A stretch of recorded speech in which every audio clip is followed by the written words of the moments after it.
2 مہینے کے programme, be be سیدہ کا عشرہ، پورے 30 دن کے رمضان کا پروگرام، اس کے علاوہ سارے جو نارمل ایونٹس ہوتے ہیں، سنڈے اسکول بھی اس میں شامل ہے، اس میں ہماری فری ایجوکیشن کلاسز بھی شامل ہیں، 5% جو ہمارا ہیلتھ کیئر کا بجٹ ہے اس میں وہ بھی شامل ہے۔ اس سب کو چلانے کے لیے ہمیں رفلی چاہیے ہوتے ہیں $124,000 plus change per year. Right now ہم کھڑے ہوئے ہیں $72,391 پہ۔ وی نیڈ رفلی $54,000 مور۔ اور میں اس لیے آپ کے سامنے کر رہا ہوں کہ میری نظر میں تو پتہ نہیں، آپ کسی اور کو جا کے بتا دیں، شاید وہ بھی مدد کرتے ہیں۔ آپ لوگ تو مدد کرتے ہی رہتے ہیں، لیکن بھائی بھائی کے پاس بار بار آتا ہے۔ اور میں اسی لیے آپ لوگوں کو بتاتا ہوں کہ ہمارے خرچوں کو ذہن میں رکھیے گا۔ ہم کچھ چیزوں میں کٹ کر سکتے ہیں، کچھ چیزوں میں نہیں کر سکتے۔ الحمدللہ بنی ہاشم سوسائٹی مودت اہل بیت میں کوئی کٹنگ نہیں کریں گے، کسی اور چیز میں نہیں کریں گے۔ ہو سکتا ہے کسی ٹائم ہم آپ کو بجائے تبرک کے جوس ہی دے دیں، وہ بھی اس تبرک سے بہتر ہوگا جو بیٹھ کے کھلایا جائے۔ لیکن بتانے کا مقصد یہ ہے کہ ہمیں آپ کی اشد مدد کی ضرورت ہے کہ ہمارا جو ٹارگیٹ ہے $54,000، it's not a lot of money, we can easily make it. اس کے لیے ہم نے صرف یہی نہیں کیا کہ آپ سے پیسے کسی طرح سے ہم ڈونیشن کے طور پہ لے لیں، ہم نے اس کے علاوہ جو سروسز یا جو اور ذرائع سے ہم آپ کو ثواب میں اور زیادہ شامل کر سکتے ہیں، وہ ہماری مسلح اسکیم ہے۔ $700 once in a lifetime اگر آپ ڈونیٹ کرتے ہیں اپنے بیہاف پہ، اپنے مرحومین کے بیہاف پہ، جب یہاں پہ نماز ہوگی اس نماز کا ثواب ایکولی آپ کے مرحوم اور آپ کو بھی جائے گا، جو آپ کے یہاں پہ توفیقات ہیں اس میں بھی اضافہ ہوگا۔ $700 per person per lifetime is a very good investment. اگر آپ دیکھیں محرم فنڈز ہیں جس میں ابھی بھی ہمارے پاس کافی جگہیں خالی ہیں، محرم فنڈز میں بھی آپ کنٹریبیوٹ کر سکتے ہیں، اسپانسر کر سکتے ہیں اپنے بیہاف پہ، اپنے مرحومین کے بیہاف پہ۔ معراج انکل، مشتاق بھائی، ڈاکٹر صاحبہ، ڈاکٹر مصباح اور روحی آنٹی جو ہیں وہ لیڈیز ہیں، آپ ان سے بات کر سکتے ہیں، یہ آپ کو سارا پروسیس بتا دیں گے کس طرح سے ہم ان ساری چیزوں میں آپ کو اپنے ساتھ برابر کھڑا کر کے حوض کوثر پہ جانے کے لیے ٹوکن لے سکتے ہیں، کیونکہ یہی چیزیں ہوتی ہیں کہ جو ہمیں انشاءاللہ حوض کوثر پہ لے کے جائیں گے۔ ہماری دعا ہے کہ اللہ تعالیٰ ہم سب کو وہاں پہ بھی سرخرو فرمائے جس طرح سے ہم فرما رہے ہیں۔ بتانے کا ایک اور مقصد آپ سے صرف میرا یہ بھی ہے، آپ بنی ہاشم سوسائٹی میں ڈونیشن تو کرتے ہی ہیں، لیکن اپنے بچوں کو بھی ساتھ لے کے آئیں۔ آج ہمارے بچے اگر ہمیں یہاں بیٹھے ہوئے دیکھیں گے تو کل کو یہ بھی بیٹھیں گے، ان کے بچے بھی بیٹھیں گے۔ امام بارگاہ بھی ہم بڑا لے رہے ہیں اس لیے کہ ہمارے بچوں کے لیے ایک بڑی جگہ ہو۔ کل کو وہ اگر کسی اور ادارے سے کمپیئر کریں یا کسی چرچ سے یا کسی سینیگاگ سے تو وہ کہہ سکیں کہ ہمارا بھی ایک ادارہ ہے کہ جہاں پہ 1-2 ہزار لوگ بھی بیٹھ سکتے ہیں، ہم سروسز بھی دے رہے ہیں۔ سب چیزوں کو یاد رکھیے گا۔ انشاءاللہ کل پھر میں آپ سے 2 منٹ لوں گا، اسی طرح سے 1 لاؤڈ صلوات کی درخواست کروں گا، اس کے بعد میں مولانا صاحب سے درخواست کروں گا کہ ضرور کریں صلوات علی محمد و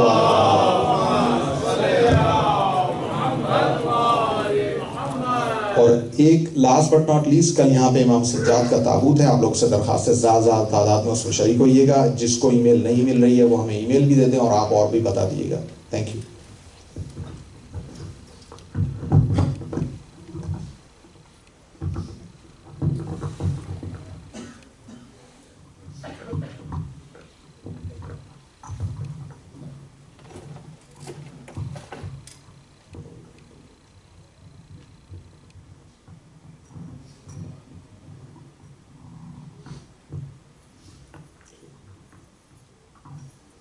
ایک مرتبہ آواز بلند صلوات بھیج دیجیے۔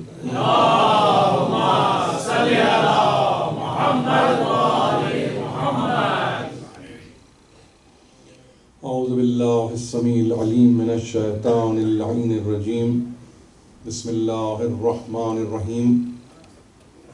الحمد للہ الذی ہدانا لہذا وما كنا لنهتدی لولا ان ہدانا اللہ، لقد جاءت رسل ربنا بالحق والصلاة والسلام على النبي الأمي والخاتم لما سبق والفاتح لمن غلق المعلن الحق بالحق أبي القاسم محمد اللہم صلی علی محمد وآل محمد۔ أهل بيته الطيبين الطاهرين المعصومين المظلومين الذين أذهب الله عنهم الرجس وطهرهم تطهيرا۔ اللہم صلی علی محمد وآل محمد۔ سامعین محترم، مسلسل ہم قرآن اور بقائے انسان کے عنوان پر گفتگو کر رہے ہیں۔ یہ سلسلے کی تیسری تقریر ہے جو آپ کی خدمت میں پیش کی جا رہی ہے۔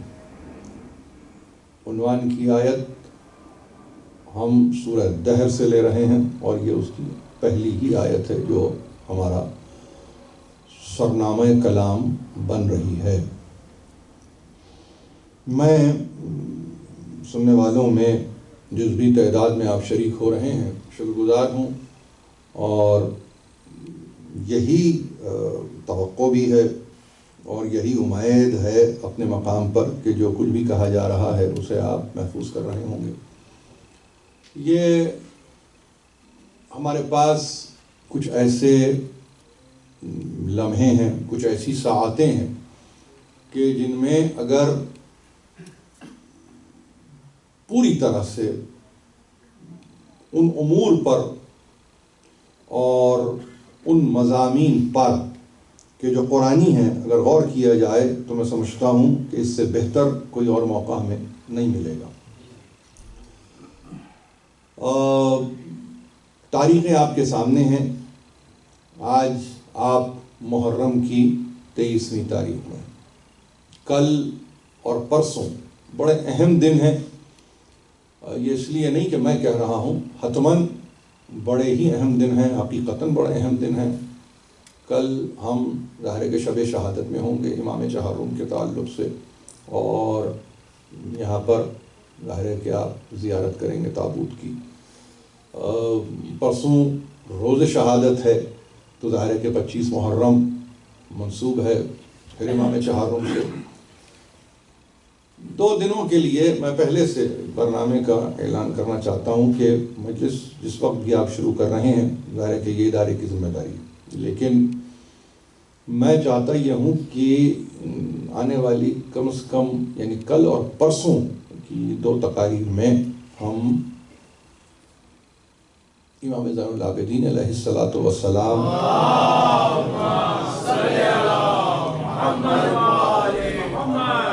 کو ذہن میں رکھ کر گفتگو کریں، اس تعلق سے گفتگو کریں، اس لیے کہ ہمارے پاس پھر کوئی اور موقع نہیں ہوتا ہے کہ ہم گفتگو کر سکیں۔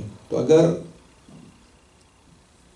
پروردگار علی اعلیٰ یہ مواقع ہمیں مہیا کرتا ہے تو کیوں نہ ان کا فائدہ اور ان سے فائدہ اٹھایا جائے، اور کچھ اس طرح سے خود ہمارے لیے باب معرفت کھل جائے کہ ہم کم از کم یہ کہہ سکیں کہ سوانح سے تو واقف ہیں، کم از کم یہ کہنے کے قابل تو ہو سکیں کہ حیات امام سے تو واقف ہیں، کم از کم یہ کہنے کے تو قابل ہوں کہ ہم جو معارف آپ سے متعلق ہیں ان سے بھی ہم اسی طور پر ایک علاقہ رکھتے ہیں، تعلق رکھتے ہیں۔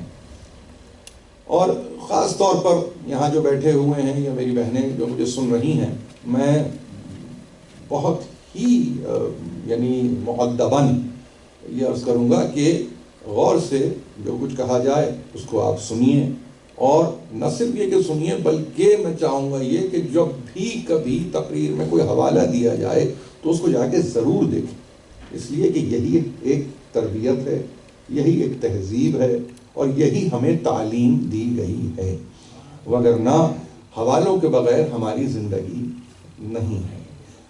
آپ اس دنیا میں آج پہچانے ہی اس لیے جاتے ہیں کہ آپ کا حوالہ بہت مضبوط ہے۔ اگر یہ حوالہ مضبوط نہ ہوتا تو آج آپ کا نام لینے والا کوئی نہیں، لیکن آج آپ کو آپ کے تعارف میں جو بات اہم عرض کر رہا ہوں آپ سے، آپ کے تعارف میں یہ بات ہے کہ ان کا حوالہ بہت مضبوط ہے۔ یعنی آج بھی آپ سے اس دور میں یعنی انحطاط علم کے دور میں جہاں علم کو انحطاط ہے وہاں پر بھی بہت دیکھ کر آپ سے گفتگو کی جاتی ہے اور بہت سوچ کر آپ سے گفتگو کی جاتی ہے۔ اس کی وجہ یہ کہ وہ آپ بھی سمجھتے ہیں کہ آپ کا حوالہ بہت مضبوط ہے۔ اب یہ کام آپ کا ہے کہ ان حوالوں کو آپ کیسے باقی رکھتے ہیں، ان حوالوں کے تعلق سے آپ کس طریقے سے اپنے آپ کو آمادہ کرتے ہیں کہ دنیا اسی طرح سے آپ کو دیکھتی رہے. یہ ظاہر ہے کہ یہ ہمارا ایک طریقہ بھی ہے، اور مجلس میں خاص طور پر ممبر جو خدمت انجام دے رہا ہے، اگر یہ مسائل اور یہ مراحل، اور اگر یوں سمجھ لیجئے کہ کچھ اس طرح کے ارکان شامل نہیں ہیں تہذیب خطابت میں، تو خدمت نہیں ہو رہی ہے. اس لیے میں چاہتا یہ ہوں کہ ہمارے سننے والے ذرا سا ان چیزوں کو نوٹ کرتے جائیں. اور اب تو ظاہر ہے کہ جس دور میں آپ جی رہے ہیں وہاں پہ تو آپ تقاضا بھی کر سکتے ہیں.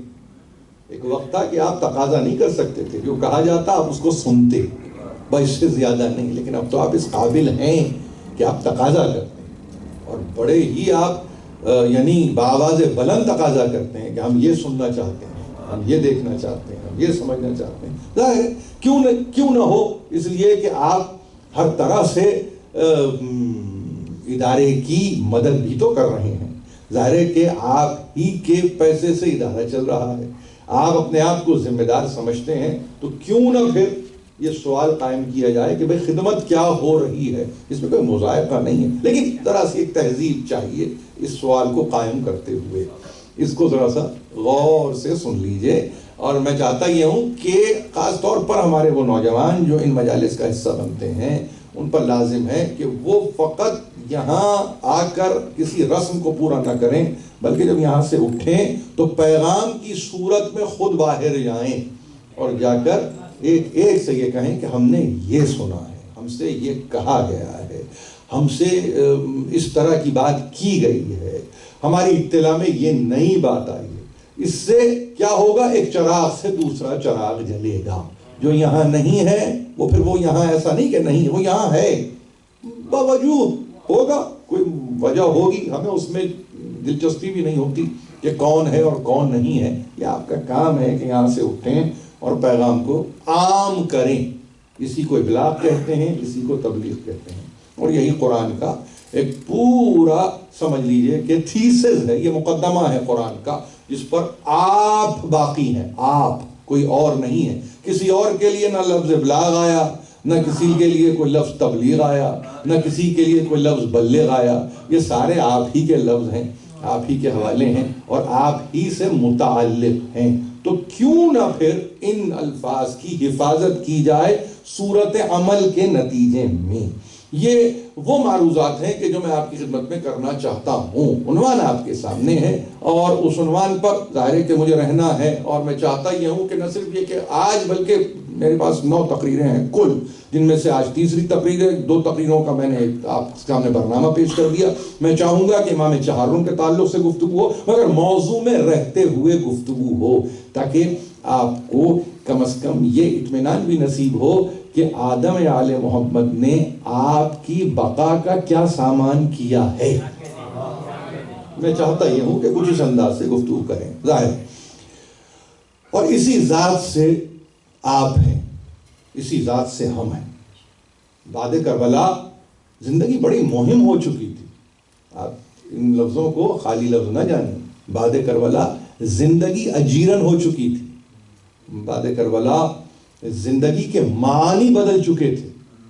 حیات کا مفہوم دینے والی ہستی ہے امام چہارم کی. یہاں سے کل ہماری گفتگو شروع ہوگی. کل کے لیے یہ پریامبل ہے، کل کے لیے مقدمہ ہے کہ حیات کو معنی دیے ہیں امام چہارم نے. اب وہ دیکھیں گے کہ وہ معنی کیا ہے. اور ظاہر ہے کہ آپ ہیں، کوئی اور تو نہیں ہے. کس طرح سے آپ کو باقی رکھا ہے اس پر بھی غور کیجئے، اس کو بھی دیکھیے. اور پھر اس کے بعد ظاہر ہے کہ میرے پاس، میں اعلان بھی کر چکا ہوں، دلچسپی رکھنے والے احباب آگے اگر اس اعلان کو بڑھا دیں کہ ہمارے پاس ان 2 تقریروں کے بعد ایک تقریر آئے گی جو 9 نومبر کو ہوگی. وہ ہے اصل میں یوم اقبال. اور یوم اقبال کے تعلق سے جہاں دیگر سینٹرز میں اور سفارت خانوں میں جہاں پر اس طرح کے پروگرام یا برنامے منعقد کیے جا رہے ہیں، تو ذرا ہم بھی تو دیکھیں کہ وہ کیا کہہ رہے ہیں، یا ہم کم از کم انہیں بتائیں کہ اقبال کے تعلق سے کیا گفتگو ہونی چاہیے. مطلب اقبال کا نام آ جائے اور کوئی سوشیو پولیٹیکل زاویہ ڈال کے اقبال کے تعلق سے گفتگو کرے تو روح کے ایصال ثواب میں تو یہ گفتگو نہیں ہے. اب یہ مجھے معلوم نہیں کہ یہ گفتگو کیسے ہوگی, وہاں کیا سوچ کے گفتگو ہوتی ہے, وہ کس کے ایصال ثواب میں ہو رہی ہے, مجھے نہیں معلوم. لیکن ہمارے پاس ذرا سی تہذیب ہے اور وزاداری ہے اور عزاداری ہے. اصل میں وزاداری نہیں, عزاداری. یہ عزاداری ہے ہماری وزاداری. اسی وزاداری اور عزاداری کے تحت ہم جب گفتگو کرتے ہیں تو ظاہر ہے کہ اس میں ہم چاہتے یہ ہیں کہ روح کو تسکین ہو. یہ طریقہ رہا ہمارا. ابھی دیکھیے نا, معلن ہوتے ہیں ہمارے, ڈاکٹر رضوان آتے ہیں, سورہ فاتحہ کے لیے ملتمس ہوتے ہیں اور ظاہر ہے کہ چاہتے ہیں کہ بھئی کیا ہے یہ سورہ فاتحہ ہے کیا, آپ پڑھ جو رہے ہیں فقط اس لیے روح کو سکون پہنچے اور کوئی طریقہ نہیں ہے. یعنی ان کے فضائل بھی کھڑے ہو کے بیان کیے جائیں گے تو اس میں روح کو سکون نہیں, اذیت ہے, وہ اذیت ہے. لیکن سورہ فاتحہ میں سکون ہی سکون ہے. تو کم از کم یہ تو طے ہوا نا کہ ہم جب کسی کا تذکرہ کرتے ہیں تو وہ اپنی طمانینت قلب اور اس کے روح کی تسکین کا سامان ہے. دونوں طرف ثواب ہے. یعنی میں اپنے مقام پر اور وہ اپنے مقام پر, میرا اس فرض کو ادا کرنا وہ مجھے موقع دے رہا ہے اور ایک اپرچونٹی مجھے مل رہی ہے کہ میں بھی حصول ثواب میں شامل ہوں.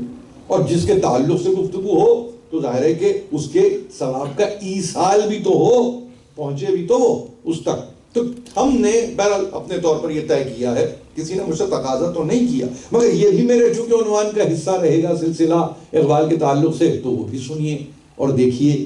اور میں سمجھتا ہوں کہ ایک انداز سے آپ کو بھی اب آگے بڑھ جانا چاہیے اور دیکھنا چاہیے کہ یہ کیا کلام ہے اور کس سے متعلق کلام ہے. دیکھیے, اگر جاویدانی ہستیاں نہ ہوں تو کلام بھی آج تک باقی نہیں رہتا. یہ چونکہ جاویدانی ہستیاں ہیں تو یہ کلام بھی باقی ہے, اور ہم ظاہر ہے کہ اسی طرح سے گفتگو کرتے ہیں.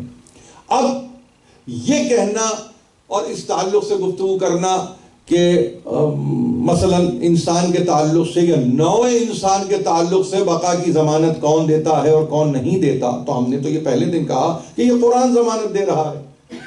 نہ کوئی فقی ضمانت دیتا ہے, نہ کوئی مجتہد ضمانت دیتا ہے, نہ کوئی خطیب ضمانت دیتا ہے.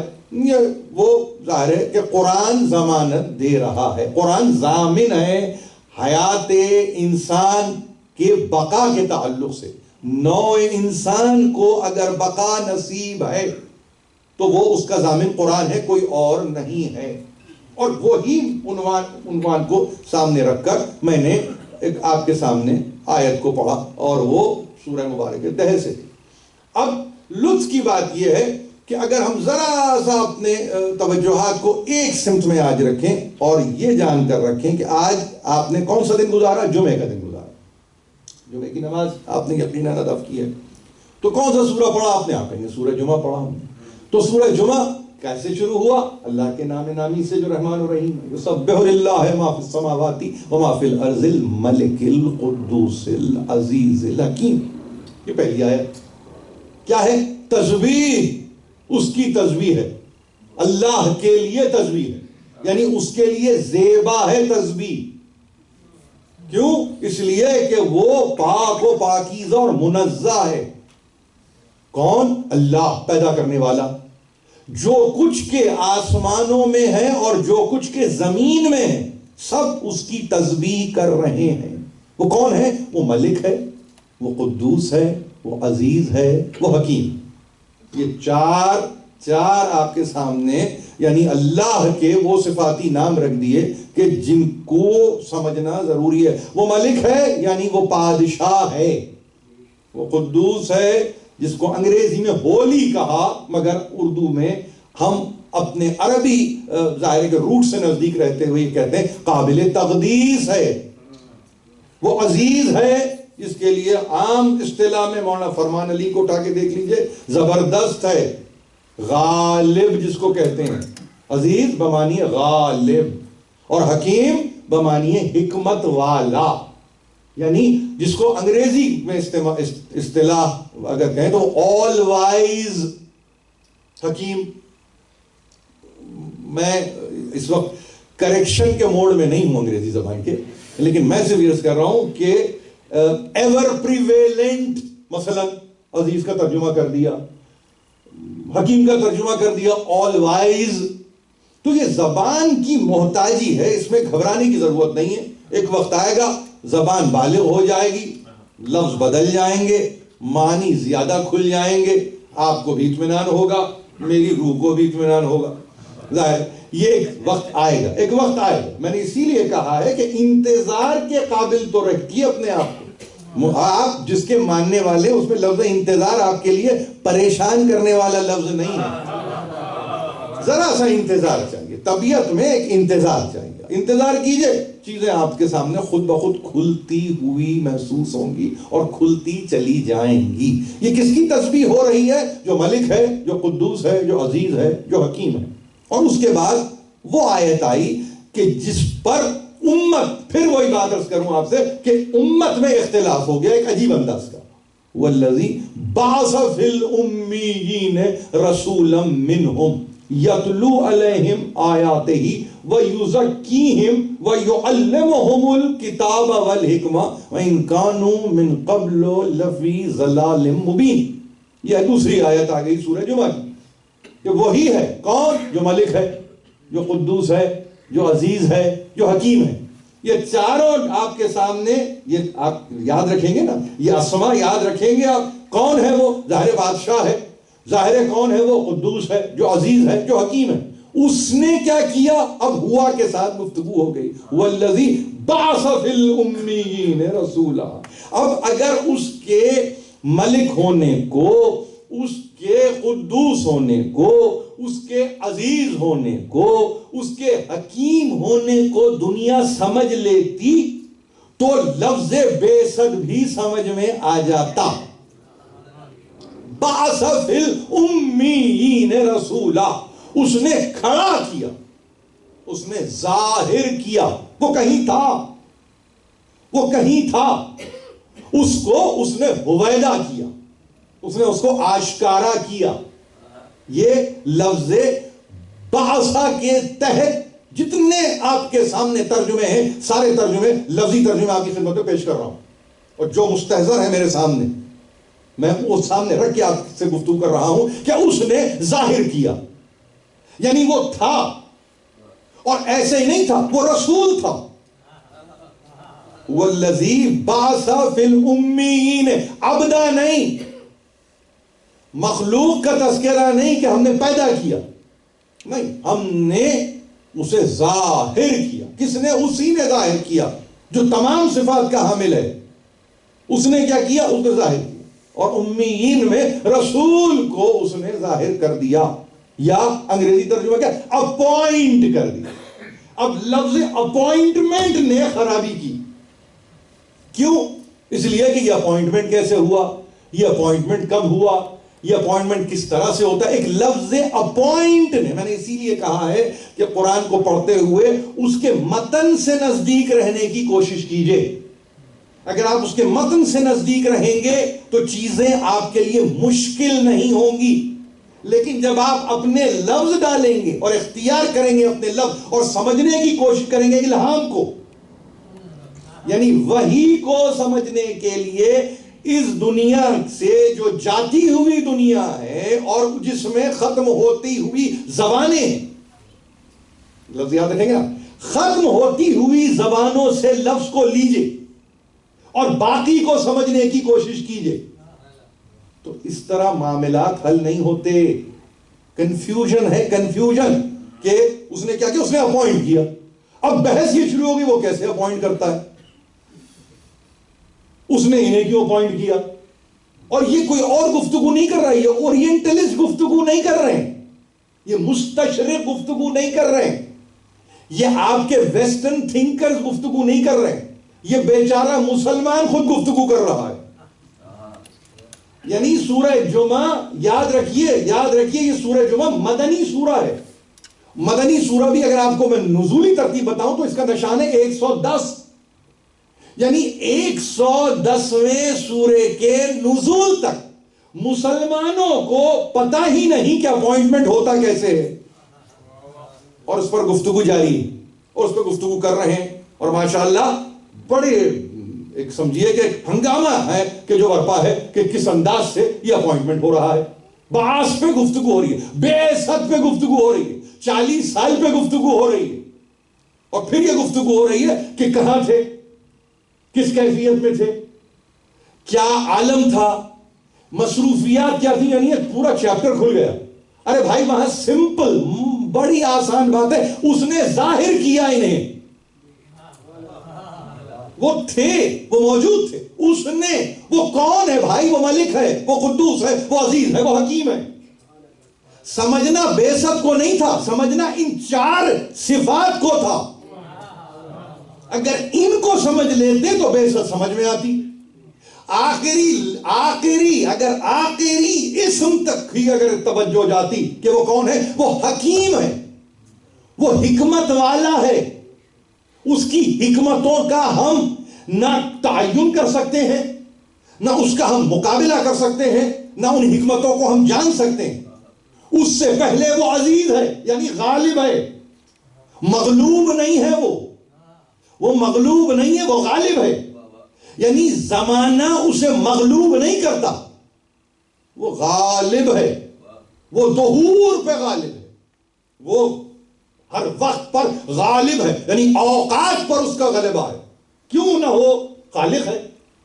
کیوں نہ ہو؟ مخلوق تو نہیں ہے، خالق ہے. اس سے پہلے وہ قدوس ہے، یعنی کوئی ایسا کام ہی نہیں کرتا جس میں تقدیس نہ ہو، تمجید نہ ہو، تحمید نہ ہو، تحلیل نہ ہو. وہ کام ہی نہیں کرتا. اور اس سے پہلے ظاہر ہے کہ حکمران ہے. وہ حکمران ہے. یوں دیکھ لیجئے اوپر چلے جائیے، اوپر سے نیچے آ جائیے، اس کے بعد کہیے بعثت، تو اب گھبراہٹ نہیں ہوتی. لیکن کیا ہوا جب آیتوں کو آپ فرادہ ٹریٹ کرتے ہیں نا، ایڈٹ جب کرتے ہوئے ٹریٹ کرتے ہیں، ایک آیت ختم ہو گئی، معنی ختم ہو گئے، اب اس کا دوسری سے کوئی تعلق ہی نہیں ہے. یہ فکر مسلمانوں کے لیے بربادی کا باعث بن رہی ہے. وہاں پر بات جبکہ ہونا یہ چاہیے کہ آپ آیت کی بات کر رہے ہیں، سورہ ختم ہوا، دوسرا سورہ شروع ہوا، پلٹ کے دیکھیے کہ گزشتہ سورے کے موضوعات کیا تھے اور یہ کیسے ایک نئے سورے میں موضوعات داخل ہو رہے ہیں. یہ ہے فکر.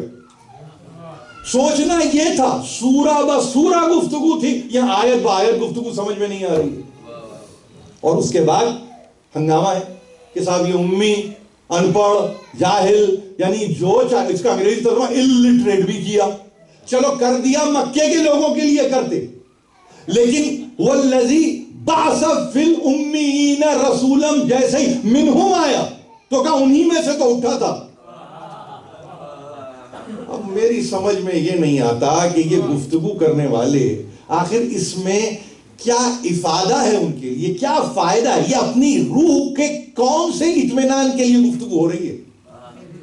یعنی ایسا لگ رہا ہے کہ گفتگو کر کے چلے جائیں گے، وہاں پرسش نہیں ہوگی، پوچھنے والا پوچھے گا نہیں کہ بھائی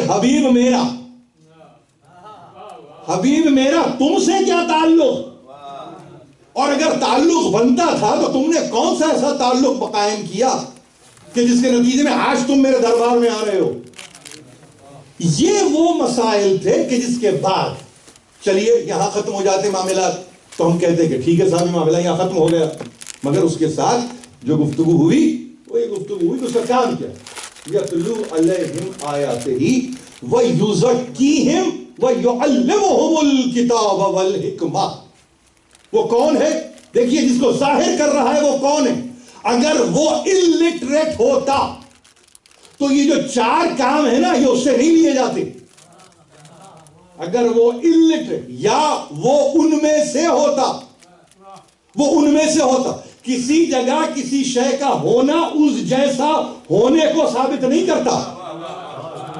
کوئلے کی کان میں ہیرے کا ہونا اس بات کو ثابت نہیں کرتا کہ وہ کوئلہ ہے. ایلیمنٹ کاربن ہو اس سے کیا فرق پڑتا ہے؟ اس سے کوئی فرق تو نہیں پڑتا. یہ کوئی سائنسی گفتگو بھی نہیں.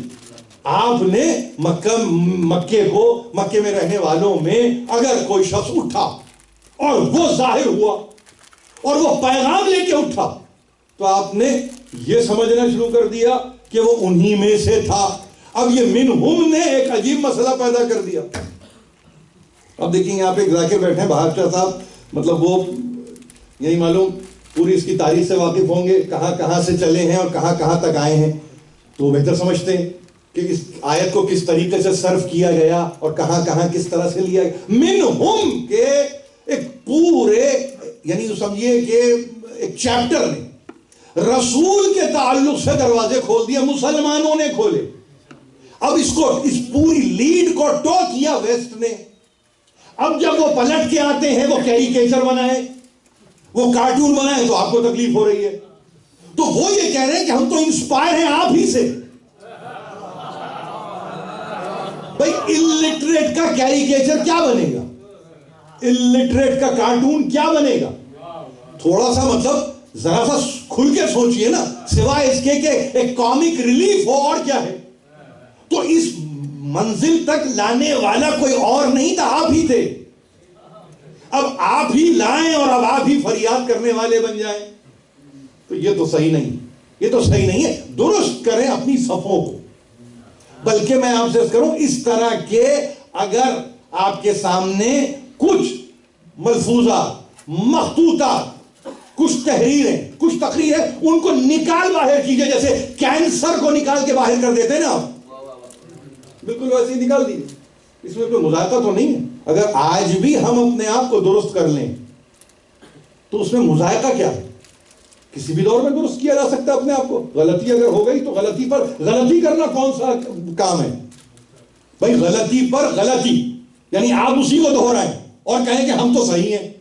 ایک مرتبہ ہمت کر کے یہ کیوں نہیں کہتے کہ ہم سے غلطی ہوئی, 1400 برس ہم سے غلطی ہوئی, اب یہ غلطی نہیں ہوگی, اب یہ غلطی نہیں ہوگی. ہمت تو کرو, ہمت تو کرو, تاکہ وہ آپ سے انسپائر ہو کے یہ کہیں کہ ہاں غلطی اگر کرتے ہیں تو پھر یہ غلطی کے تعلق سے ظاہر ہے کہ اپنے آپ کو اس انداز سے پیش کرتے ہیں کہ ہم سے غلطی ہوئی, اب ہم سے یہ غلطی نہیں ہوگی. اس میں مذائقہ کچھ نہیں ہے, لیکن اس میں ریفلیکٹ کرنے کی ضرورت ہے, اپنے ہی پر ایک ریفلیکشن کی ضرورت ہے. آپ روزانہ کی بنیاد پہ کیا صبح سے لے کے رات تک جتنے آپ کام کرتے ہیں, ایک مرتبہ جب بستر پہ آپ جا کے گرتے ہیں تو کیا آپ نہیں سوچتے کہ آپ نے کیا صحیح کیا اور کیا غلط کیا؟ ریفلیکشن ہے.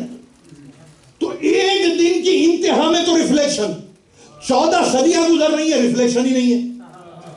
تو یہ کون سی انسانیت, یہ کون سا طریقہ؟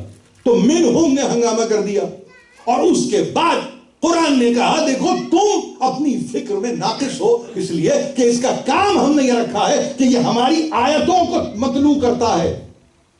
یتلو علیہم آیاتہ, جہاں سے نکلا ان پر آیتوں کو مطلوع کر رہا ہے, جہاں سے اٹھ رہا ہے وہ آیتوں کو مطلوع کر رہا ہے, انہی کو سنا رہا ہے. تو بلند تو ہوا نا اس سے, اگر بلند نہ ہوتا تو مطلوع سبھی کر رہے ہوتے. اس کو یہ تخصص دیا گیا کہ تم مطلوع کرو, آیتوں کی تلاوت کرتا ہے. اب یہ آیتیں ہیں قرآن کی تو مطلوع کر رہا ہے, اور آیتیں ہیں نشانیاں تو ان کو بتا رہا ہے. دونوں ہی صورتوں میں آیتوں کا استعمال ہے.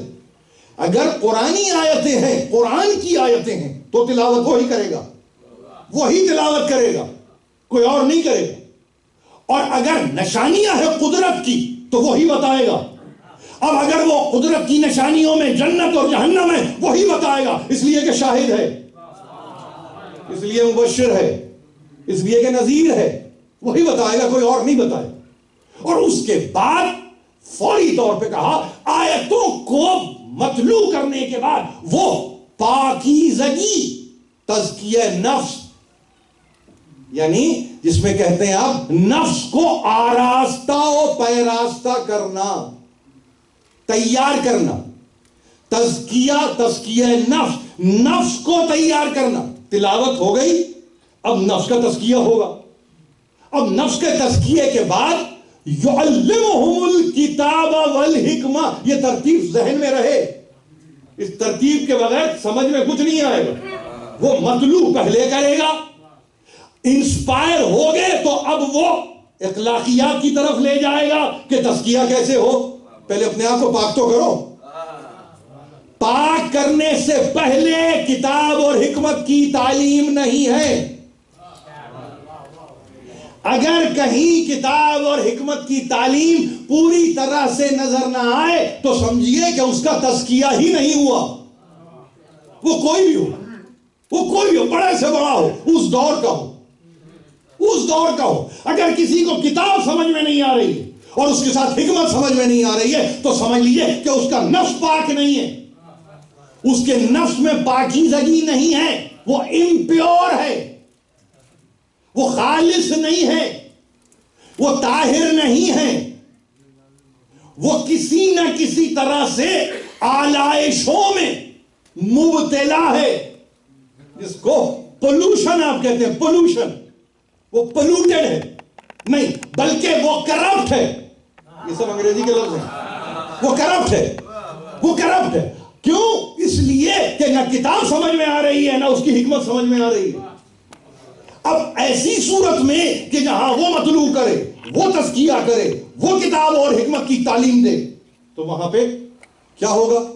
وہاں پہ ہوگا یہ کہ یہ بھی بتانا ضروری تھا وَإِن كَانُوا مِن قَبْلُ لَفِي ضَلَالٍ مُبِينٍ، یہ گو کہ اس سے پہلے صریح گمراہی میں مبتلا تھے، امیین، ضلال مبین، مکے کے رہنے والے کھلی گمراہی، صریح گمراہی، بین گمراہی میں رہے، مبتلا تھے۔ وَآخَرِينَ مِنْهُمْ لَمَّا يَلْحَقُوا بِهِمْ وَهُوَ الْعَزِيزُ الْحَكِيمُ۔ یہ ختم ہو گئی آیت یہاں پہ، یہاں تک مجھے آنا تھا اس تقریر میں، سورہ جمعہ ہے نا، اس تقریر میں آج مجھے یہاں پہ آنا تھا۔ وہ کون ہے؟ دیکھیے عجیب بات ہے، اس کا ترجمہ اب سمجھیے اور اس کو سمجھنے کی کوشش کیجیے۔ وہ کس دور میں آ رہا ہے؟ آج سے 1400 برس پہلے آ رہا ہے، اور کیفیت کیا ہے؟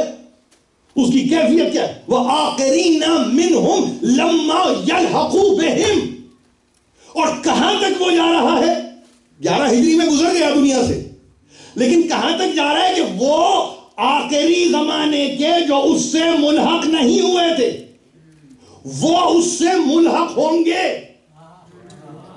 آپ سمجھ رہے ہیں؟ وہ ملحق نہیں ہو رہا ہے آ کے، یہ اپرچونٹی زمانوں کو مل رہی ہے، اور ایسے ایک زمانے میں ہم اور آپ بھی جی رہے ہیں۔ یہ ذرا غور سے سنیے اس کو، ایسے زمانے میں ہم بھی جی رہے ہیں، یعنی اپرچونٹی سب کے پاس ہے۔ دنیا کہہ رہی ہے 11 ہجری میں گزر گئے، قرآن کہہ رہا ہے آخری زمانے میں آنے والے بھی اس سے ملحق ہوں گے، اس سے ملحق، وہ ملحق نہیں ہوگا۔ یہ کتنی عجیب بات ہے۔ سورہ جمعہ آپ کتنا پڑھتے ہیں، اور یہ ذرا سا اس ٹکڑے کو دیکھیے، اس ٹکڑے کو اگر اس ٹکڑے کی صحیح وضاحت کر دی جائے تو حیات محمد ثابت ہے، مگر قصداً اس ٹکڑے کی تعریف ہی نہیں کرتے کہ اگر ہم یہ اس ٹکڑے کی تعریف کریں گے تو ہم ہی تو کہہ کے چلے تھے کہ مر گئے، اور ہم ہی کہہ کے چلے تھے کہ اب قبر پہ جانے کی ضرورت کیا ہے، اور ہم ہی یہ کہتے ہیں کہ یہاں کھڑے ہونے کی کیا ضرورت ہے، اور ہم ہی یہ کہتے ہیں کہ ان سے دعا مانگنے کی کیا ضرورت ہے، اور ہم ہی یہ کہیں کہ ان کو سلام کرنے کی کیا ضرورت ہے۔ قرآن کا یہ چھوٹا سا ٹکڑا ہے، آخری زمانے میں آنے والے اس سے ملحق ہو جائیں گے، اس سے ملحق ہو جائیں گے۔ آخری زمانہ نبی آخر الزمان ہے، آخری زمانے میں آنے والا نبی ہے، اور آخری زمانے میں آنے والے جن کو ظاہر ہے کہ دیدار تو نصیب نہیں ہوا، مگر ایک اپرچونٹی، پھر دیکھیے لفظ استعمال کر رہا ہوں، کہ مل رہی ہے کہ ملحق ہو جائیں، الحاق کر لیں، مل جائیں جا کے۔ اب اس کو ایک خاص اگر واقعے کے تحت یہ کہیں کہ سرکار رسالت مآب نے سلمان فارسی کے کاندھے پہ ہاتھ رکھا اور ہاتھ رکھ کے یہ کہا کہ اس سے مراد یہ اور اس کی قوم ہے، تو آپ جو چاہے کہیے، ہمیں کوئی اعتراض نہیں ہے، وہ بھی ہمارا ہے، جس کا نام آپ نے لیا وہ بھی ہمارا ہے، وہ کون سا کوئی اور ہے۔ اگر اس کے کاندھے پہ ہاتھ رکھ کے یہ کہا مراد یہ اور یہ اس کی پوری قوم جو آنے والی ہے وہ مل جائے گی۔ کھلی کامنٹری کرنے والوں نے کہا کہ جتنے آنے والے ہیں سب کے سب الحاق اس سے ہونا ہے، ملنا ہے، یعنی رسول اپنے مقام پر ہے، رسول اپنے دوسرے مقام پر ہے. اول کو ہے تو اس سے آ کے ملنا ہے, آخر کو ہے تو اسی سے آ کے ملنا ہے. یہ ہے وہ قرآن اور بقائے انسان جو موضوع ہے میرا.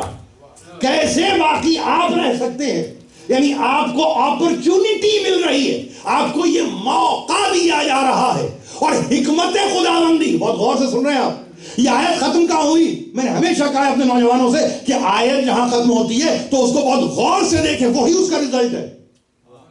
وَآخِرِينَ مِنْهُمْ لَمَّا يَلْحَقُوا بِهِمْ وَهُوَ الْعَزِيزُ الْحَكِيمُ.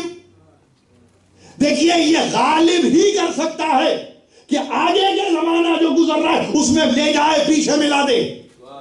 یہ اس کی حکمت ہی سے ممکن ہے کہ زمانہ آپ کا 1437 ہجری کا ہے مگر آپ مل رہے 11 ہجری میں جا کے.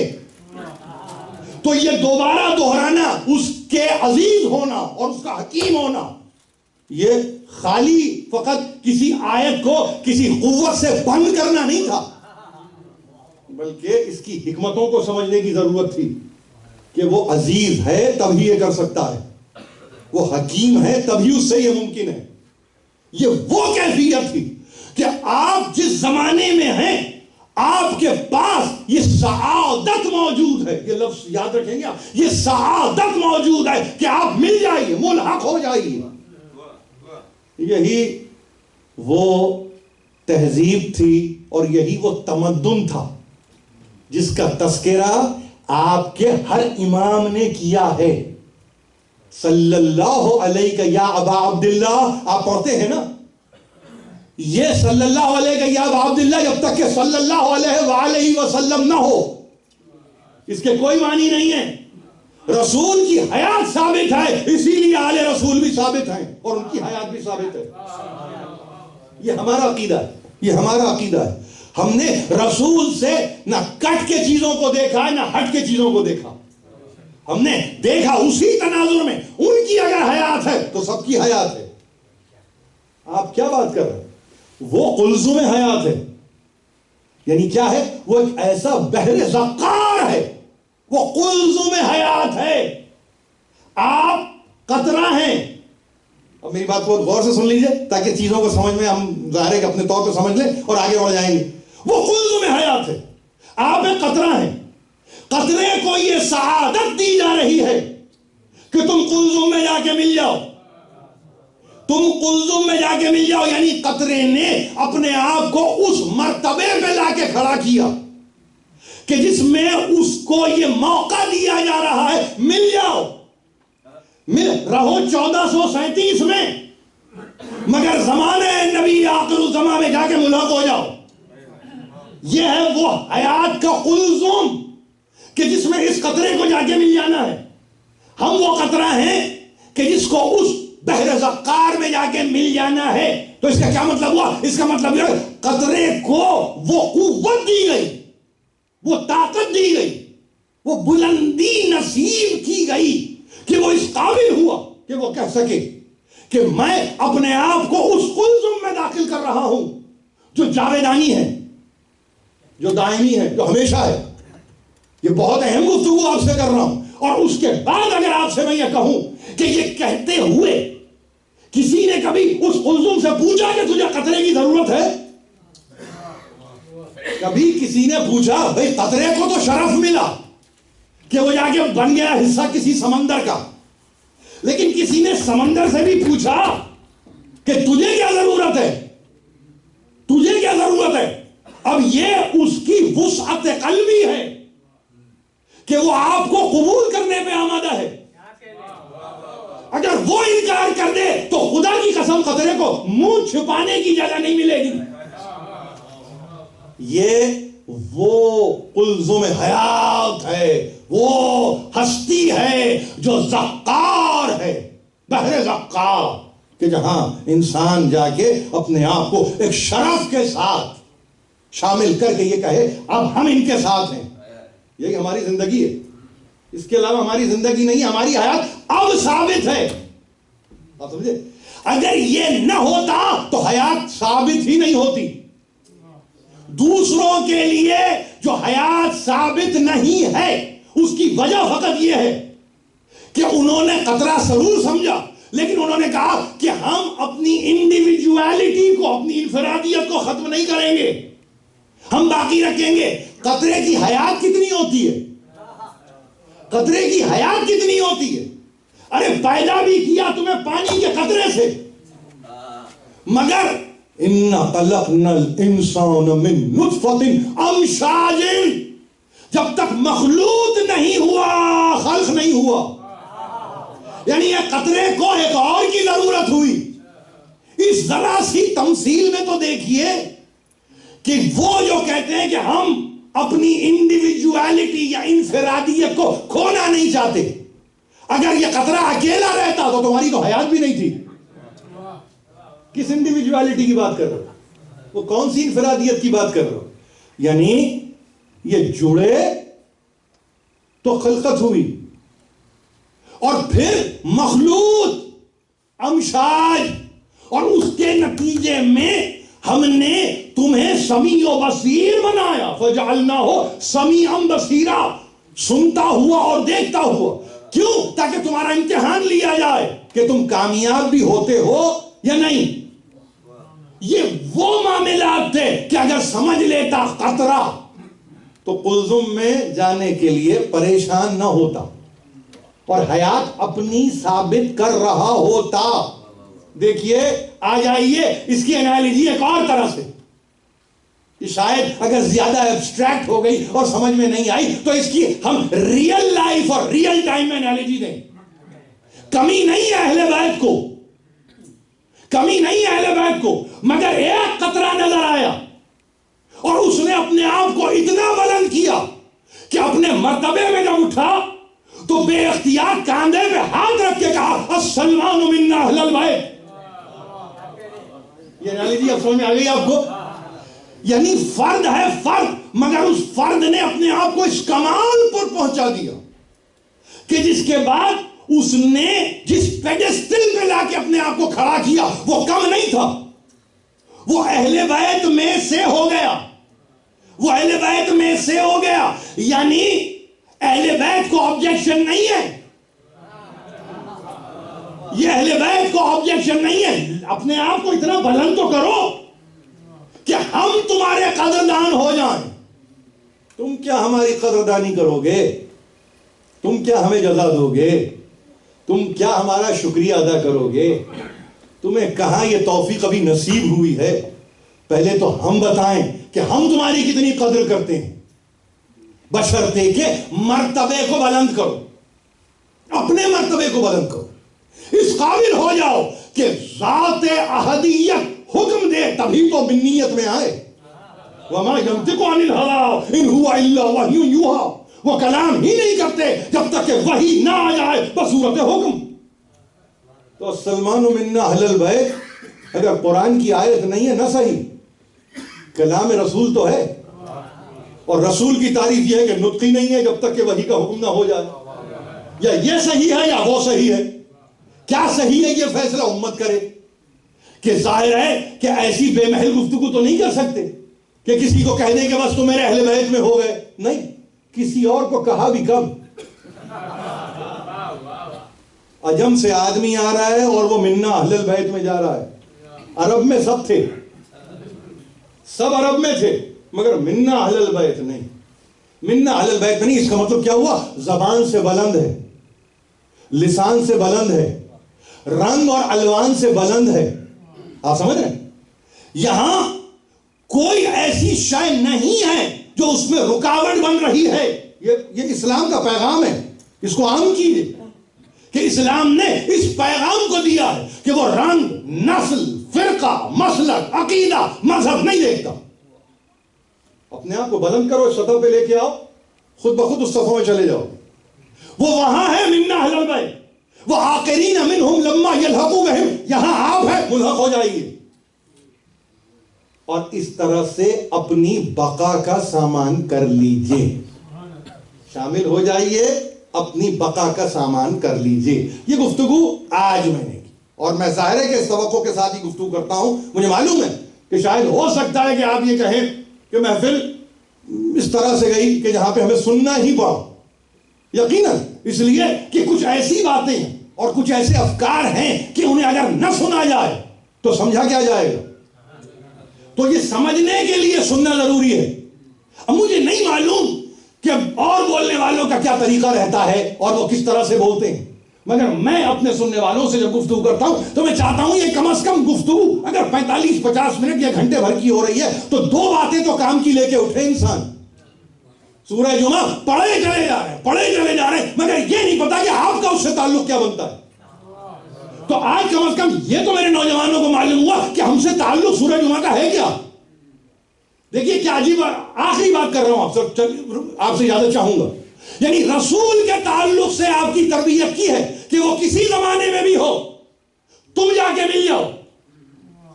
تو رسول کے بعد اب جو ہادی آئے اور وہ کسی زمانے میں آئے اور گو کہ وہ نگاہوں سے غائب رہے مگر زمانہ کوئی بھی ہو تو جیسے پیچھے جا کے ملک ہوتے ہو ویسے آگے بھی جا کے ملک ہو جاؤ. ویسے نہ رہو، تم جیتے نہ رہو، نیت تو رکھو. بھئی ظہور امام کے تعلق سے ہر روز تعجیل کی گفتگو ہو رہی ہے. بہت اجلت ہے آپ کو. یہی تو مطلب ہے نا، لفظ تعجیل کا مطلب کیا؟ اجلت، جلدی. آ جائیے بھئی یقیناً آ جائیے. کیوں نہ آئیے؟ زمانہ آپ ہی کا منتظر ہے. تعجیل اپنے مقام پہ، مگر اس تعجیل اور اجلت کے پہلو میں کم از کم اپنے آپ کو بھی تو دیکھو کہ اس جلد بازی میں کہیں بہت زیادہ جلد بازی نہ ہو جائے. اپنے آپ کو آمادہ تو کرو. تو اس کے لیے سورہ جمعہ بڑا اہم سورہ ہے. یاد رکھیے بڑا اہم سورہ ہے. اور پھر ظاہر ہے کہ ایک مزاج تو یہ ہے ہمارا کہ ہم یہاں ہیں اور ملحق ہو رہے ہیں. ایک وہ ہیں جو وہیں ہیں، ملحق نہیں ہیں. وَإِذَا رَأَوْا تِجَارَةً أَوْ لَهْوًا انفَضُّوا إِلَيْهَا وَتَرَكُوكَ قَائِمًا. اب دیکھیے نا، ہم کون ہیں؟ 1437 میں ہیں اور ہم متمنی ہیں. از روح قرآن نہیں، از روح نفس قرآن، اس ایرا سے ہم ملحق ہو رہے ہیں. آخری زمانے میں الحاق وہاں سے. اور ایک ایسا بھی قبیل ہے کہ جو وہیں ہے، نمازیں ساتھ پڑھ رہے ہیں، لیکن جیسے ہی تجارت کا کوئی قافلہ آ جائے یا لہو و لعب کی کوئی محفل سج جائے، ترکوک الیہ قائما وَإِذَا رَأَوْا تِجَارَةً أَوْ لَهْوًا انفَضُّوا إِلَيْهَا وَتَرَكُوكَ. اور تجھے چھوڑ دے، ترک کر دیتے ہیں. قرآن کے لفظ کو بہت سخت نہ سمجھیے، حقیقت ہے. ترک کا لفظ ہے ترک. میں اگر لفظ چھوڑ دینا اس کے لیے اگر میں اس کا ترجمہ کروں چھوڑ دینا، یقین جانیے انصاف نہیں ہوگا. چھوڑ دینے کا مطلب یہ ہے کہ پھر کبھی پکڑ بھی لیا. ترک کرنے کا مطلب یہ ہے کہ ہمیشہ کے لیے. یہ عجیب بات ہے. یہ فقہی اصطلاحات نہیں ہے، یہ علمی اصطلاحات ہیں. تجھے ترک کر دیا. تو ترک کے قابل نہیں تھا. تو قبول کی منزل پہ تھا. تجھے تو قبول کرنا تھا، انہوں نے تجھے ترک کر دیا. کس یعنی چھوٹی سی بات ہے، وہ کون سی بات تھی جس کے نتیجے کیا بہتر کی طرف جا رہے تھے؟ نہیں. تجارت کا قافلہ اور لہو و لعب کی محفل، دونوں ہی باتیں ہیں. ننفضوا الیہا، انہوں نے کیا کیا؟ وہ اس کی طرف بھاگ گئے. اب یہی سلمان فارسی ہیں جن کے لیے کہا نا، تو پھر آخر تک سلمان فارسی پھر ہوں گے، پھر برداشت کرو. یہ نہیں کہ پھر سلمان فارسی شروع میں مگر آخر میں سلمان فارسی نہیں ہے. یہ بھاگنے والی کیفیت نہیں ہے، یہ رہتے ہیں. یہ مزاج نہیں ہے بھاگنے کا. تو جمعہ کے آخری آیت تک پھر سلمان فارسی ہیں کہ ہاتھ رکھ کے سینے پہ کہتے تھے خدا کی قسم ایک ایک کا نام بتا سکتا ہوں کہ کون تھا اور کون چھوڑ کے بھاگ گیا.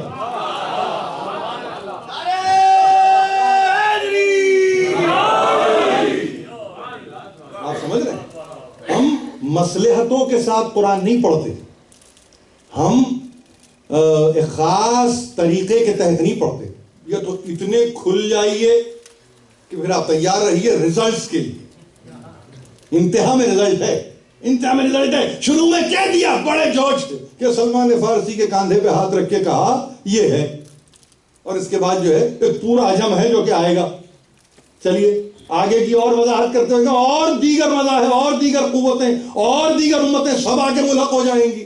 یعنی اپنے مقام پہ وہ قائم ہے. دیکھیے اس کا کیا یعنی ایک صفاتی پہلو بھی تو دیکھیے. رسول قائم ہے، رسول قائم ہے، نائب رسول قائم ہے، اپنے مقام پر ہے. اور وہاں پہ چھوڑ کے بھاگ گئے اس لیے کہ تجارت کا قافلہ آیا، اس میں لہو و لعب کی باتیں ہو رہی تھیں، وہ چھوڑ کے بھاگ گئے. اب سلمان فارسی نے کہا میں بتا رہا ہوں 12 آدمی تھے، 12 میں جو نہ ہو. دیکھیے یہ بات معاملہ 5 کا بھی نہیں تھا. عدد کی باتیں کرنے والوں کے لیے ذرا سا ہم کچھ عددی باتیں بھی کر لیں. یہ معاملہ 5 کا بھی نہیں تھا کہ آپ کہیں کہ بہت ٹائٹ سچویشن تھی، اس میں یہ کیسے ہوتے، کچھ ذرا کھول دیتے. اچھا معاملہ 7 بھی نہیں ہے کہ آپ کہیں گے خود تو 5 ہو جائیں گے، تو پھر بھی نکل کے جو آئے 2 رہ جائیں گے. 2 میں تو خود ایک سلمان فارسی ہے، تو پھر کون رہ گیا؟ تو اس کو اور کھولا، 12 تک لے گئے. 12 تو جو 12 میں داخل نہ ہو، نہیں جو 12 میں داخل نہ ہو سکے، امت اسے اگر 3-4 میں لے آئے تو یہ زیادتی، یہ ذرا سی زیادتی. تھوڑا سا کھل کے تو سوچ لیجئے، ذرا سا تو کھل کے سوچئے. اگر گنتی کرنا ہے تو پھر طریقے سے کرو کہ کون تھا کون نہیں تھا. کھلی ہوئی گنتی میں نہیں ہے، کھلی ہوئی گنتی میں. کاش کے 12 میں ہوتے تو میں کہتا 12 ہی میں 3 ہے، 12 ہی میں 4 ہے، 12 ہی میں 5 ہے، 12 میں 11 بھی ہے. آپ سمجھ رہے ہیں؟ اس طرح سے بھی کبھی اس کیلکولیشن حساب کو بھی سامنے رکھیے. لیکن جو 12 میں نہ ہو سکے، یعنی فضیلت کی صورت 12 میں نہیں ہے، تب ان کے لیے ہم کیا گفتگو کریں؟ تو سلمان فارسی نے کہا کہ نہیں تھے، چھوڑ کے چلے گئے تھے، ترک کر کے چلے گئے تھے. اور حالت قیام میں، یہ نماز کی حالت ہے، یہ نماز کی حالت ہے. رکوع میں نہیں، سجدے میں نہیں، ترکو کا قائمہ. تو کھڑا ہے اور یہ چلے گئے، تو کھڑا ہے اور یہ چلے گئے. جو رسول کو قائم حالت میں چھوڑ دے، تو اگر رسول راکع ہو، رسول سجدے کی منزل پہ ہو، تو کیا ان سے توقع کی جائے گی؟ یعنی ابھی تو قائم کیفیت، ابھی کھڑے ہیں، ابھی سجدہ نہیں ہے کہ آپ یہ کہیں کم از کم سجدہ کر کے چلے گئے.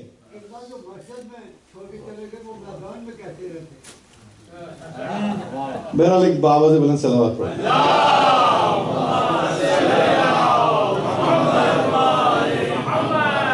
قل ما عند اللہ خیر من اللہو ومن التجارہ. اب ان سے کہو، جو چھوڑ کے بھاگے ہیں نا، ان سے کہو پیغام، ان سے کہو کہ جو اللہ کے نزدیک ہے نا وہ خیر ہی خیر ہے.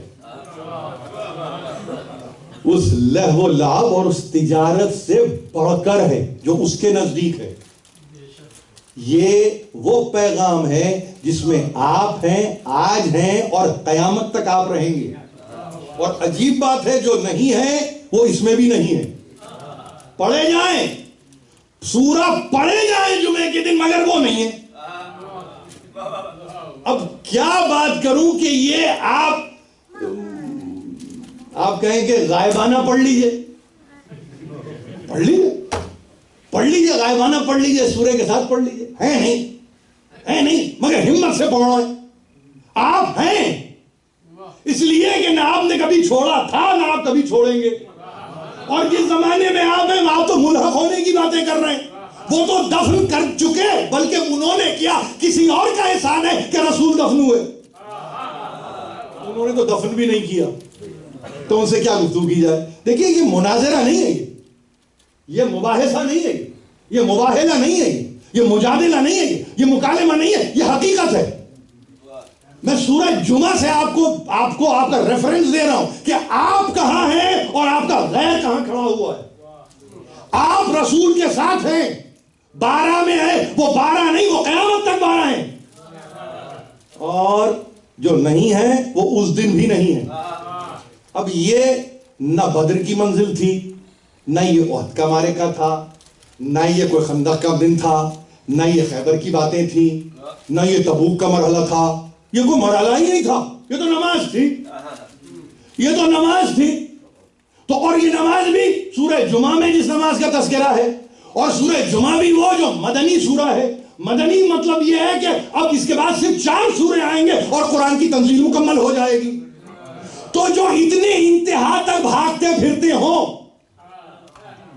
اگر ہم بدر میں دیکھ رہے ہیں، احد میں دیکھ رہے ہیں، خندق میں دیکھ رہے ہیں، ہم موقع پہ موقع قرآن موقع دے رہا ہے، اب رک جاؤ، اب رک جاؤ، اب رک جاؤ، اب رک جاؤ. جمعہ آ گیا، رکے ہی. اب کتنے دن اور ہفتے کے؟ سب تو مکمل ہو گئے، سب مکمل ہو گئے. اور وہاں پہ تنہا چھوڑ دیا، ترکو کا قائمہ. اور ظاہر ہے کہ وٹنس ہے، مضبوط وٹنس ہے جو منا اہل بیت میں ہے.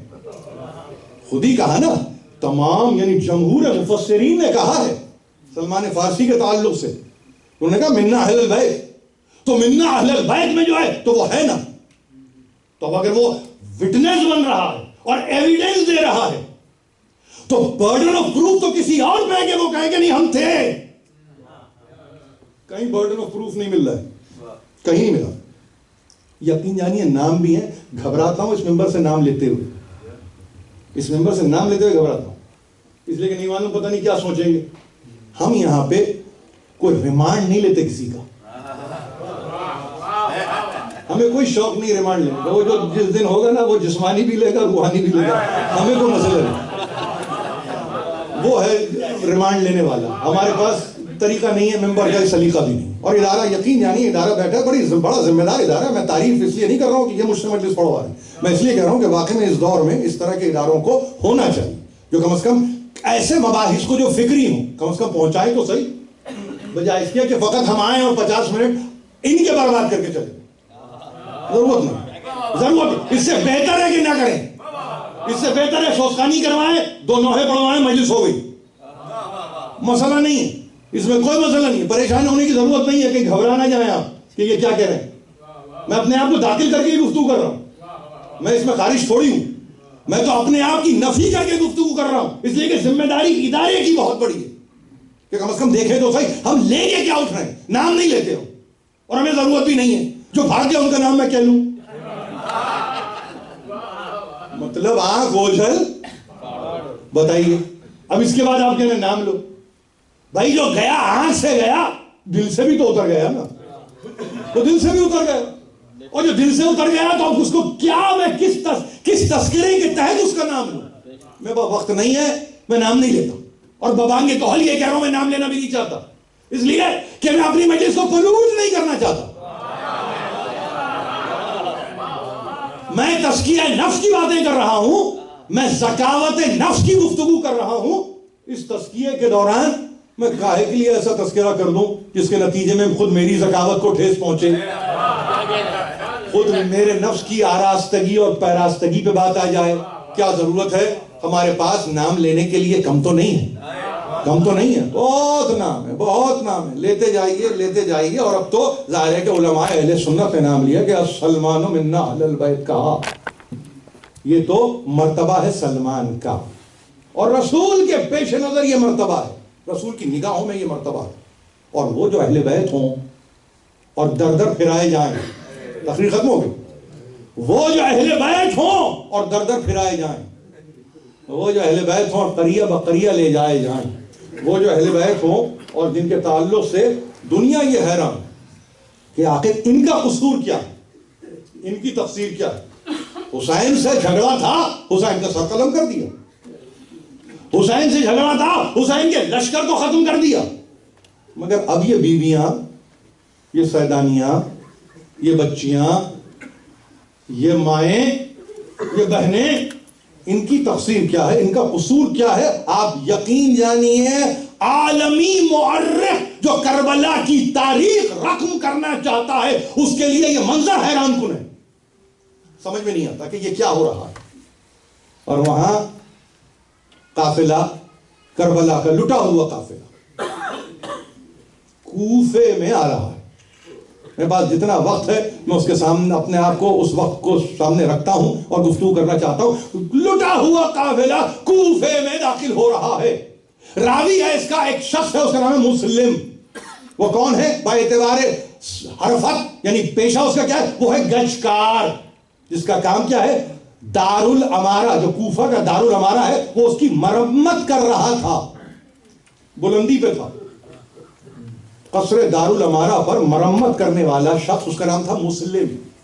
دور سے اس نے دیکھا کہ غبار اٹھ رہا ہے, خاک بلند ہو رہی ہے, اور جیسے جیسے وہ خاک ہٹی اور وہ غبار ہٹا, اس نے دیکھا کچھ علم ہیں, کچھ نیزے ہیں. نزدیک آتے آتے دیکھا کہ ان نیزوں پہ کچھ سر ہیں, اور اس نے یہ بھی دیکھا کہ کچھ ناقے ہیں, اور ناقے ظاہر ہے کہ شتر ہائے بڑھنا ہے.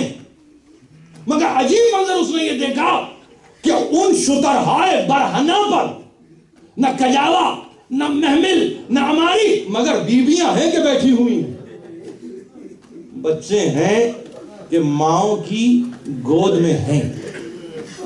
اور ایک مرتبہ اب وہ قصر دارالامارہ سے اترا, دوڑتے ہوئے نزدیک گیا تو ایک اور منظر دیکھا.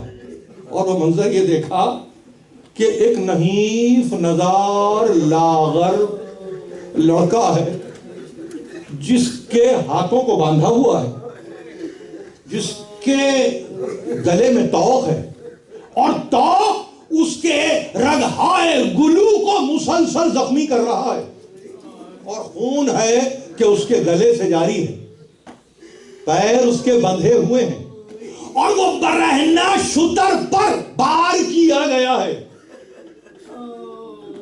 مرتبہ مسلم گچکار نے اب جو دیکھا تو دیکھا کہ کچھ بیویاں بھی ہیں, مگر بیویوں کے سروں پہ چادر نہیں ہے. انہوں نے اپنے بالوں سے اپنے چہروں کو ڈھانپا ہوا ہے, اور بچے جو چھوٹے ہیں, مقتل آپ کے سامنے کھلا ہوا ہے. یہ منظر کشی نہیں ہے, یہ حقیقت کو مبنی بیان ہے.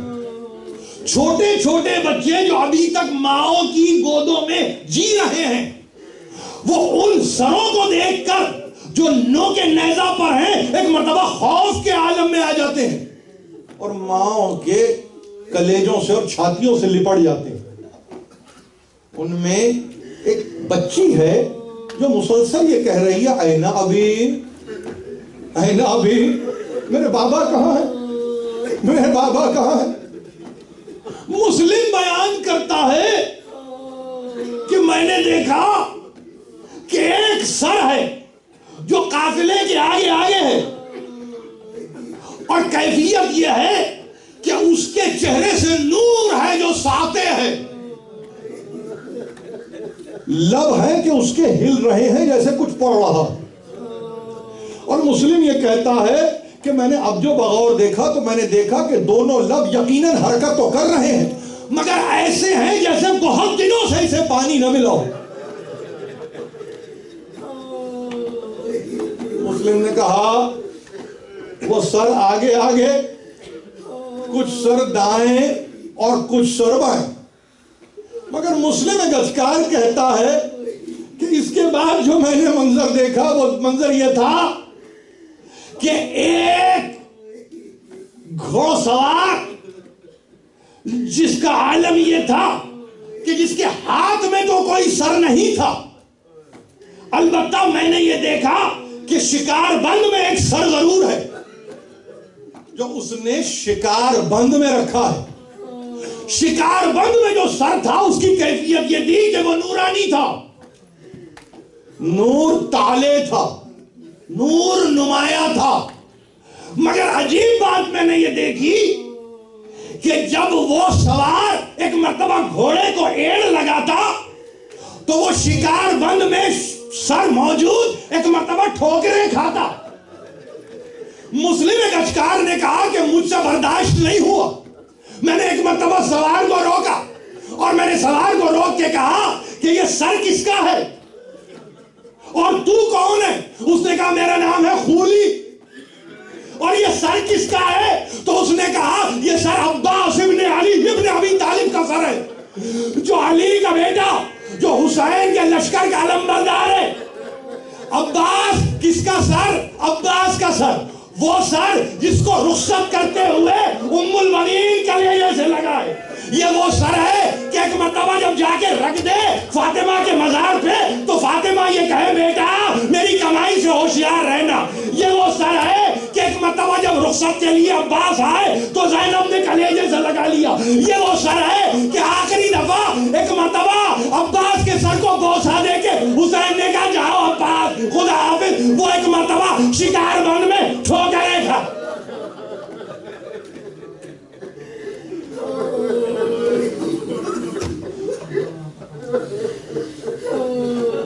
الہی و سیدی و مولایا و ربی، پروردگار اس قلیل توسل کو ہم سے قبول فرما. جو ہم میں پریشان ہیں ان کی پریشانیوں کو دور کر، جو ہم میں بیمار ہیں ان کو شفاء کامل عطا کر، جو ہم میں بے روزگار ہیں مالک واسطہ محمد و آل محمد کا ان کو روٹی روزی نصیب کر. پروردگار ہمیں کوئی غم نہ دے سوا غم آل محمد کے. تعجیل فرما ظہور حجت میں ماتم حسین. نہیں آئیے آپ وہاں پڑھیے.